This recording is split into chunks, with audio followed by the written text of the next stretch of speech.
Hello everyone. Have you ever feel like you really love and care for your partners, but you keep having these moments of conflicts and arguments most of the time when they're together, and you really want to show them that you are in it together, but you don't know how?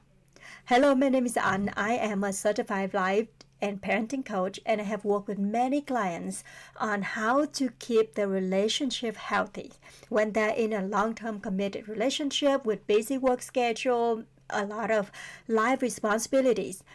But do not put your relationship on the back burners for too long. Always, even if you are very busy, I'm about to share 5 very effective, quick things that you could do every day to make sure that your relationship will flourish. There'll be seasons of your life where you are so busy with the kids, you don't have time for even weekly date nights or relationship talk night. It's okay. It's okay as long as you have intentional practice. Practicing these 5 pillars of healthy relationships and have open conversations with your partners about, hey, this is what we're doing. This is where we're at. We have young children. We have 2 full-time careers that we're managing. I love you very much. What could we do to still help each other feel loved and cared for and appreciated when we're navigating through this season of our life? Okay, so the first thing is to focus on expressing appreciation and gratitude. With just like with anything else, even at work, if you have a coworker who's always criticizing you for the things you forget to do or not very good at, you probably doesn't feel so good about working with them. So at home, really focusing on what are their strengths, what are small things that they're doing to show you their efforts, that they care, and make a practice of saying it out loud. I really appreciate you taking out the trash. It's helped me a lot when I'm cooking. Or you could send them a text in the middle of the day saying, hey, I noticed that you put some gas in my car. Thank you so much. I almost forgot about it. You saved my day. And you could even do something like writing notes and put it in a jar.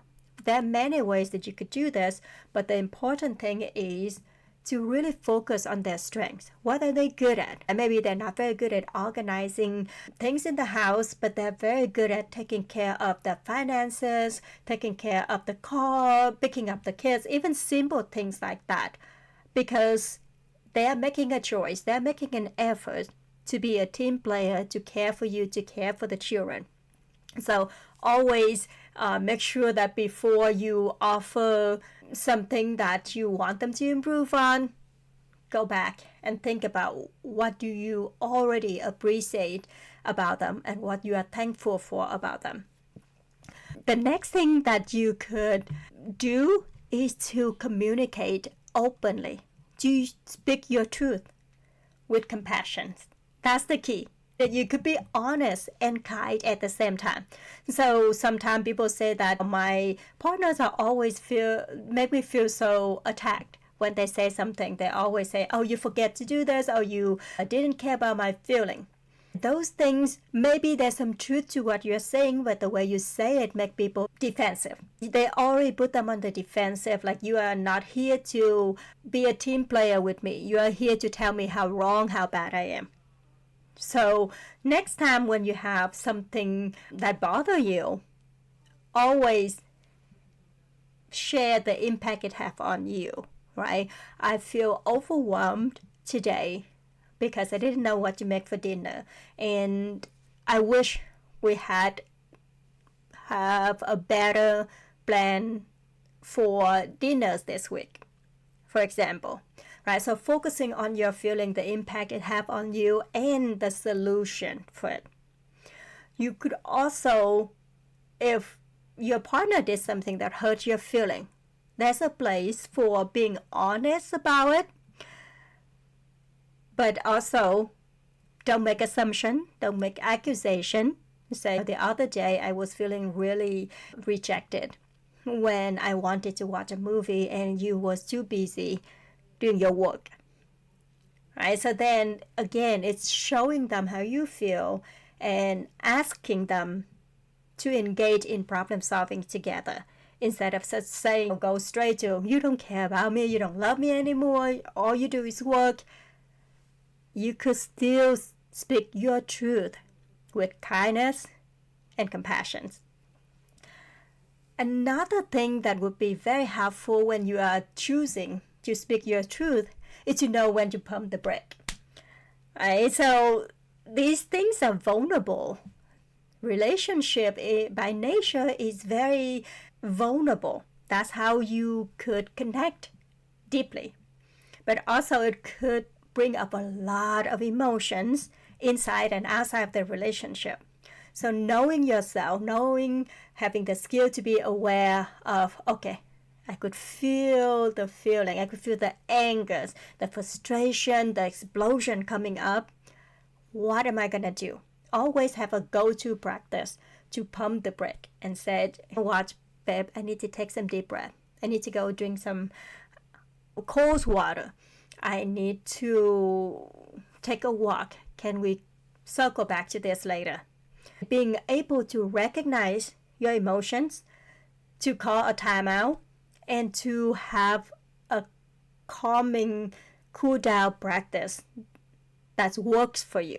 Whatever it is, sometimes breathing in and out 10 times deeply help people. Sometimes they have to go and read something or watch something funny.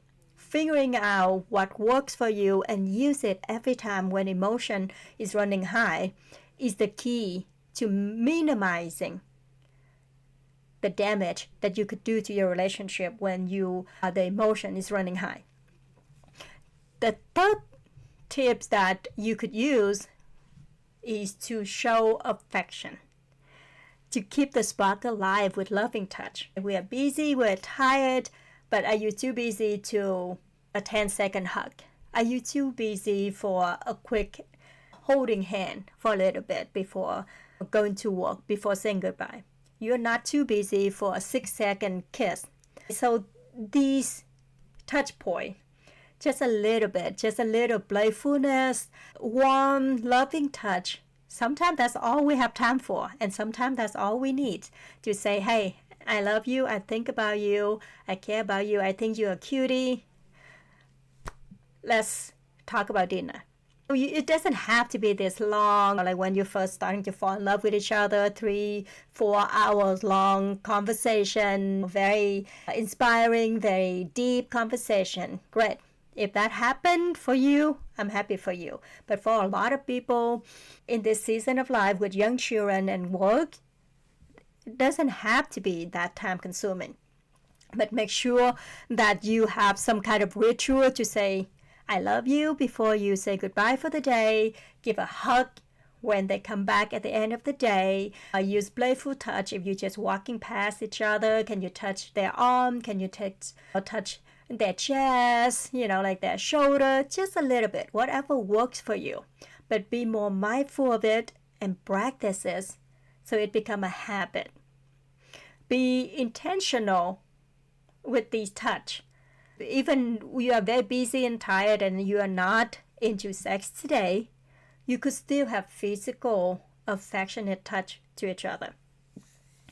So make sure you bring in some playfulness, right? Always have a playfulness, lightheartedness, affectionate interaction with each other, even if it could be just 10 seconds. You have 10 seconds to nurture your emotion every day. And the fourth tip to keeping your relationship healthy is to make sure to have fun, right? People stay together because they have fun, they enjoy each other, they feel a lot of delights in the relationship. So prioritize fun and shared experiences. For example, obviously you could schedule a date night. If you don't have time for it weekly, can you do it monthly?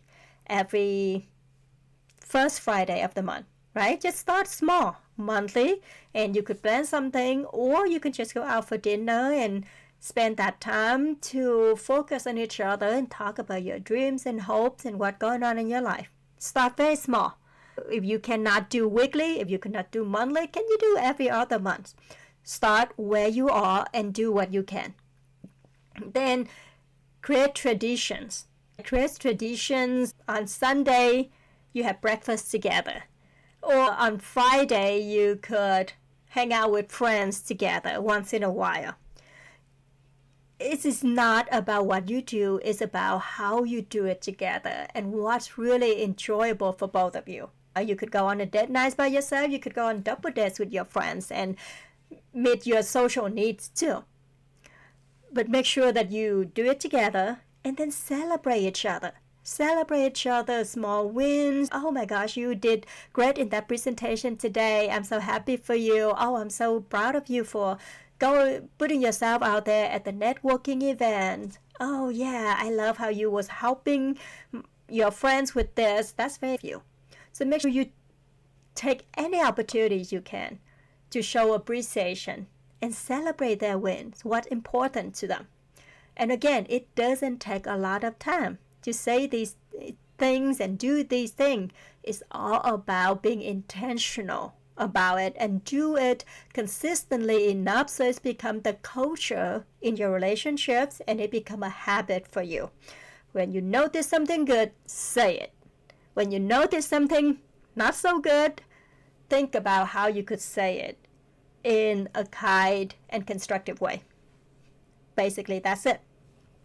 Now, the last one is, this one most people know, but not a lot of people know how to do it. Active listening. Be fully present for your partner. When they come to you to empty their heart, when they come to you for comfort, when they're just sharing their day with you, put away the distraction. Your phone will still be there.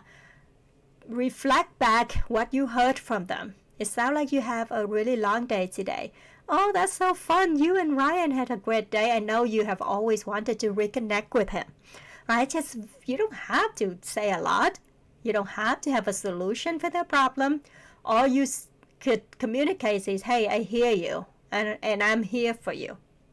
And then, especially if they're sharing something that's emotional, either making them very sad or very happy, make sure to ask follow-up question. Say, oh, how was it for you? What do you think would be helpful for you to do next? But it takes some time to ask questions so that they have the chance to empty their heart and feel supported by you. So there you go. There are 5 tips that doesn't take a lot of time. It doesn't even cost a lot of money. But if you practice them consistently, then it will create a healthy foundation for your relationship that will enable you to weather a lot of the up and down of life. And it doesn't have to take hours every day. It may take 3-4 hours a week, or even 2 hours a week if you are that short on time. It's the intentionality and the daily practice and communication that make the difference. So again, the 5 tips are: 1, express gratitude and appreciation before any kind of critical feedback. 2, communicate openly, speak your truth with kindness and compassion. 3, to show your affections. Keep the spark alive with loving touch and playfulness. 4, celebrate each other and celebrate together. Small wins, little things, they are all part of filling up their bucket about the relationship, about how good they feel about themselves and their relationship. And 5, listen actively. Listen to understand, to help them feel better, to connect, and to fully engage with them when they're speaking. So to help them feel heard and seen and supported by you. Okay? I hope that this will be helpful for you if you're just looking for some quick, simple things you could implement right away today, this week, to improve your relationship and in the long term create a healthy foundation for your relationship. This month I'm doing a weekly series on relationship. So again, this is the first one. So we are building the foundation. I'm looking forward to sharing more with you next week about more specific tips on how to cultivate and nurture your relationship. Thank you for listening.